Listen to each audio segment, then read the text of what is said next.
मैं आर्यन सर आप लोग का स्वागत करता हूँ यूट्यूब चैनल में। आज आप लोग को डीएलएड का जो भी क्वेश्चन इंपोर्टेंट हर एग्जाम पूछा हुआ है, हर शिफ्ट बाय शिफ्ट क्वेश्चन पूछता है, वो क्वेश्चन आप लोग को सॉल्व कराएंगे जो सबसे आपको वीवीआई है। ठीक है, तो आप लोग बने रहिए मेरे अपने यूट्यूब चैनल में, तो आप लोग सॉल्व करते हैं।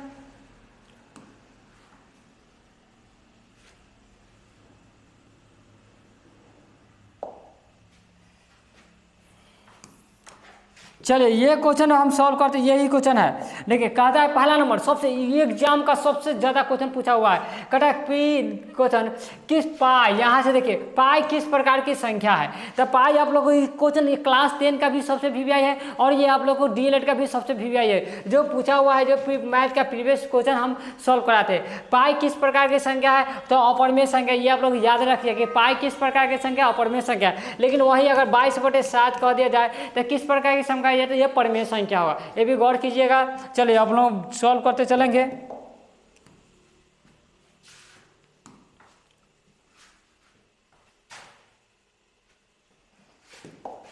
चलिए क्वेश्चन है प्रथम 20 विषम प्राकृतिक संख्याओं का योग ज्ञात कीजिए। प्रथम 20, देखिए एक बार यार अगर कहेगा क्वेश्चन यहाँ से समझिए, क्वेश्चन यहाँ से समझिए क्या है।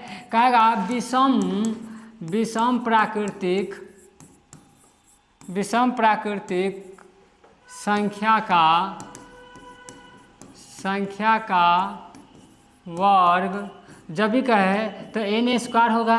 ठीक है, जब भी विषम प्राकृतिक संख्या का वर्ग है तो n² होता है। ये फॉर्मूला आप लोग रट जाइए, जो सबसे इम्पोर्टेंट फॉर्मूला है, जो आपको रटना ही होगा, जो आपको एग्जाम का सबसे वीवीआई है। और इस चैप्टर से एक न एक क्वेश्चन ये पॉइंट से उठवाए करेगा। तो प्रथम 20 विषम प्राकृतिक संख्या तो वर्गों के n², 20 का स्क्वायर कितना होता है 400, तो हम 400 मारेंगे। इस तरह क्वेश्चन सॉल्व करेंगे और 0 to हीरो। आप लोग बने रहिए मेरे हिसाब से। आइए इस टॉपिक से एक भी सवाल नहीं आएगा तो आप मेरे कमेंट में गाली दीजिएगा तो चलेगा।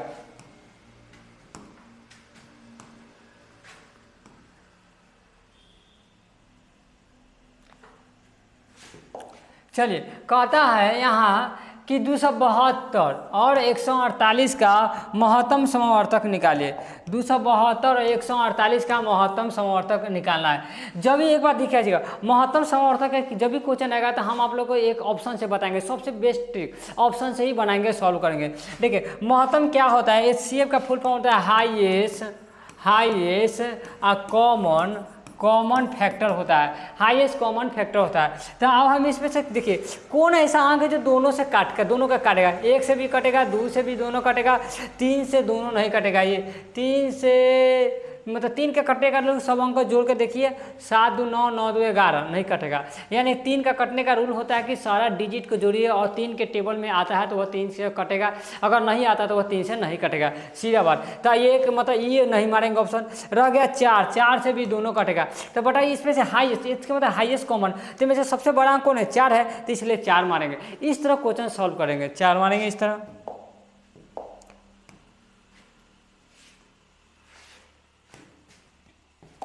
चलिए कटा समीकरण युग में x + b बराबर इतना px प्लस या इतना बराबर r, तो हल होंगे। जब भी इस टाइप का क्वेश्चन है, एक बात आप लोग को लिख लीजिए कि इस टॉपिक से, जो ये अभी टॉपिक है उस टॉपिक से 3 या 4 आपको डीएलएड का शिफ्ट में देखा जाएगा। डीएलएड हर शिफ्ट में शिफ्ट, अगर आप लोग को इस चैप्टर का नहीं पढ़ के गया तो समझिए डीएलएड का शिफ्ट नहीं पक्की होगा। हम जो कहते हैं भली करवा है, लेकिन आज का यही सच है, आप समझना कोशिश कीजिए। आप इसको रटना ही होगा। एक हल होगा, तो एक हल को हमको याद रखना होगा कंडीशन A1/A2 नोट B1/B2 होता है। ये कंडीशन केवल और खोला, कोई हल नहीं होगा कि याद रखना होगा A1/A2 बराबर B1/B2 बराबर C1/C2 होता है। अनेक हल के होगा नहीं, सॉरी बराबर नहीं है तो यहाँ नोट होगा। एक होगा A1/A2 बराबर B1/B2 नोट C1/C2 होगा। ये आप लोग को रटना ही होगा, ये आपको रटना ही होगा। अगर ये नहीं जाते पढ़ के तो समझिए कि हाथ धोइए। इसको मतलब केवल एक हल होगा, ये भी कहा जाता है, या तो इसको कहा जाता है ये मतलब अति असंगत भी कहा जाता है, और इसका संगत भी कहा जाता है, संगत या देखिए संगत भी कहा जाता है। ठीक है, और यहाँ आपकी मतलब इसको इसको संगत भी, इसको भी संगत कहा जाता है और इसको कहा जाता है असंगत, ये भी याद रखिएगा। के मतलब कहा जाता है इसको अनगिनत भी कहा जाएगा, ठीक है। इसको अपरिमित रूप से हल होंगे ये भी कहेगा, अपरिमित से हल होंगे ये भी कहा जाता है। तो ये आप लोग को याद करने का, इस टॉपिक अगर नहीं पढ़े हैं तो थोड़ा मतलब इसको याद कर लीजिए और इसी पर क्वेश्चन 2 4 10 सवाल सॉल्व करके जाइए एग्जाम पॉइंट ऑफ व्यू, तभी क्वेश्चन सारा बनेगा। चलिए, तो इस क्वेश्चन का आप क्या होता है, इसको बनाने का ट्रिक बता देते हैं। A1 क्या होगा, A, ठीक है। B1 कितना होगा, B, और C देखिए कभी भी C एन आ जाएगा तो C1 क्या होगा -C, क्योंकि इक्वल टू से एन आ गया तो माइनस होगा। उसी तरह तुम्हारा एक फिर समझाते, Px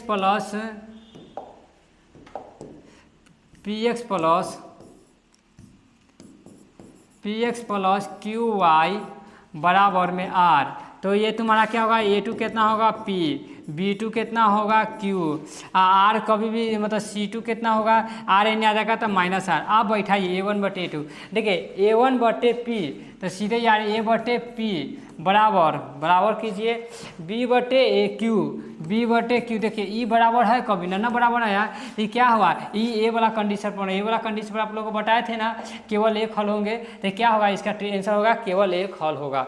इस तरह सॉल्व करेंगे, ठीक है। चलिए,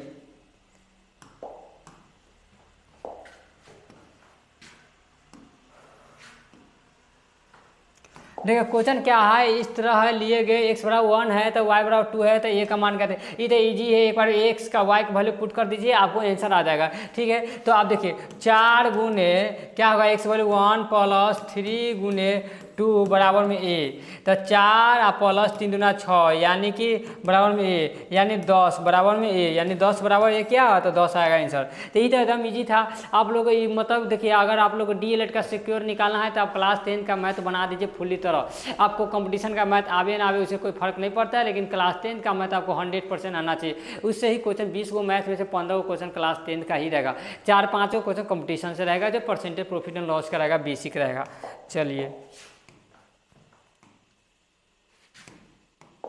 कटा है समीकरण दिया है y बराबर इतना के लिए, तो y बराबर 29 है तो x का मान ज्ञात करें। हम लोग स्पीड बनाएंगे और स्पीड सॉल्व करना कहते हैं, हम लोग बच्चे नहीं है। देखिए ठीक है, तो y बराबर दिया हुआ है 5 - 6x, तो y बराबर दिया है 5, हम 29 रख दिए, मान 29 बराबर 5 - 6x, 5 एन आएगा तो 29 - 5 बराबर -6x, -6x, तो 29 में जब 5 घटेगा तो 24 आएगा, तो 24 बराबर -6x, देखिए ये 6 × 24 कितना -4, यानी क्या हुआ, x के बराबर -4 आया, x के वैल्यू -4 आएगा। इस तरह सॉल्व करेंगे, क्वेश्चन बनाते चलेंगे।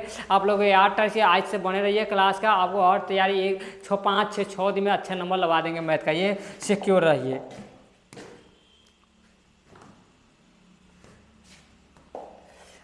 ये देखिए, जब भी ऐसा सवाल है तो हम सीधे जोड़ देंगे, माध्य निकाल आता है कि पूरा टोटल अंक के जोड़ दो और टोटल अंक जय है से भाग दे दो और उस संख्या के भाग दो, वही माध्य आएगा। तो माध्य क्या है, इसको जोड़ देते हैं, डायरेक्ट हम लोग बनाते हैं। इसको 11 + 7 + x + y + 8 + 9, ठीक है। अब बराबर में कै वो अंक है, 2 2 4 2 6, तो 6 से हम भाग दे देंगे और अति बराबर में कर देंगे। माध्य कितना दिया हुआ है, माध्य दिया हुआ है 10, तो 10 के बराबर हम लोग कर देंगे। चलिए, तो अब इसको जोड़ते हैं, 11 7 तुम्हारा 18 हो गया, 18 और 26, 26 और 9 आपके कितना होगा, 26 9 आपकी 35, ठीक है। तो 11 7 आपको 18, 18 8 26 और 9 35, तो 35 + x + y बराबर बटे में 6 बराबर में 10, ठीक है, क्रॉस गुना होगा। तो 35 x + y बराबर क्या होगा, 6 ढाई के 60, 35 शून्य आ जाएगा, तो x + y बराबर क्या हो जाएगा, 60 - 35, तो x + y बराबर क्या हो जाएगा, 25, तो हमको 25 आंसर होगा। तो इस तरह सॉल्व करेंगे, ज़्यादा टाइम नहीं देंगे क्योंकि DLED ऑनलाइन एग्जाम होगा और क्वेश्चन को हम लोग ज़्यादा जल्दी ही सोचेंगे, जल्दी सॉल्व करें, नहीं तो आपको टाइम नहीं बचेगा। चलिए ठीक है, खाली मैथ ही नहीं बना देना है और भी क्वेश्चन बनाना है। चलिए दीर्घात समीकरण दिया हुआ है इतना और ये इतना का मूल एक दूसरे के साथ गुना है। ये क्वेश्चन आप लोगों को संख्या ज़्यादा लंबा प्रोसेस में बनेगा, ठीक है। आप लोग को ये देखिए ये क्वेश्चन जब आपको लंबा प्रोसेस में बनेगा, ये 8x इतना दिया हुआ है, ठीक है।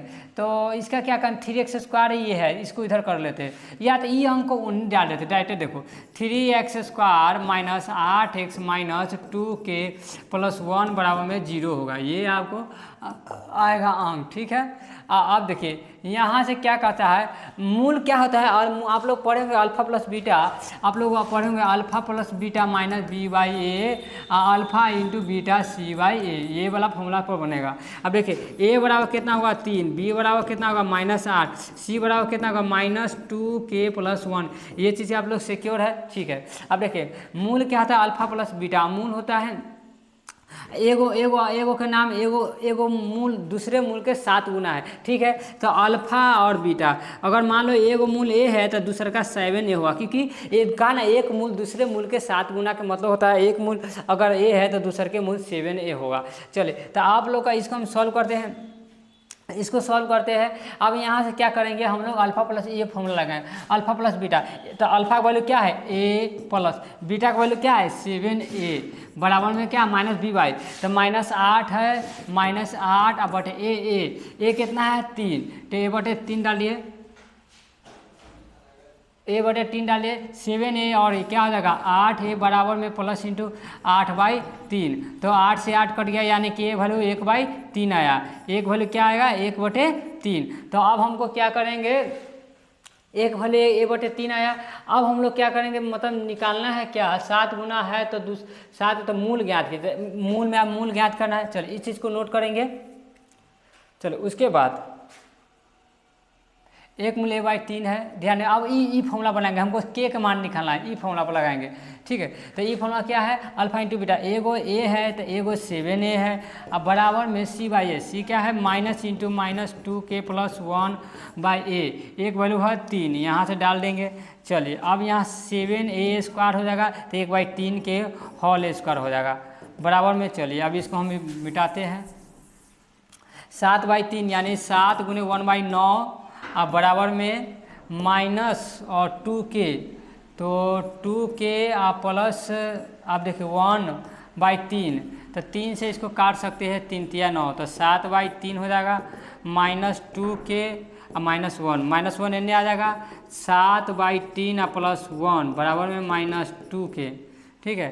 तो ये आपको एक एलसीएम ले लेंगे यहाँ, तो यहाँ क्या हो जाएगा 3, 7 और प्लस 1 तिया है तो 3, यानी कि आपको आ जाएगा -2k, तो 7 3 आपके क्या होगा 10/3 बराबर हो जाएगा -2k, 2 से काटेंगे तो 5 यानी -5/3 बराबर में k, तो -5/3 ये मतलब क्वेश्चन थोड़ा हार्ड था, इस तरह से इसी तरह बनाया था, -5/3 आएगा, यानी कि -5/3 ये आपको ये आंसर हुआ।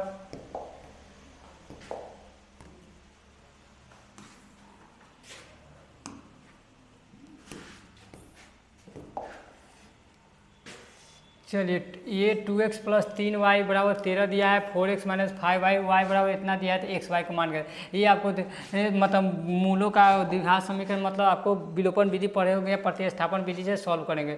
ये दिया हुआ ये देखिए पहला समीकरण में 3, दूसरे का इक्वेशन में 3 से गुना करके और जोड़ देंगे तो आ जाएगा। तो देखिए डायरेक्ट हम लिखते हैं 2x प्लस 3y बराबर में 13 और इसमें 2 से गुना कर देते हैं, 4 दूनी 8x, नहीं 2 से नहीं 3 से, तो 4 तिया 12x माइनस 3y और बराबर 3 × 5 = 15, तो ये आपको हो गया, ये माइनस प्लस कर जाएगा, 12 2 कितना हो जाएगा 14x और बराबर ये हो जाएगा 28, तो क्या होगा ये 2, यानी x के वैल्यू कितना आया 2, तो x के वैल्यू 2 आया, तो x के मान समीकरण 1 में रखेंगे तो आ जाएगा, यानी x के मान समीकरण 1 में रखेंगे, यहाँ 2 गुने 2 और प्लस 3y बराबर में 13, तो 4 प्लस 3y बराबर में 13, 4 और नहीं जाएगा, तो 3y बराबर में 13 - 4 यानी 3y बराबर कितना होगा 9, यानी 3 थी है, यानी y बराबर 3, तो y का मान यानी x वैल्यू 2, ये यहाँ कोमा होना चाहिए, जो कि क्वेश्चन का थोड़ा यहाँ टाइपिंग में गलती है। चलिए इस तरह क्वेश्चन को सॉल्व करेंगे।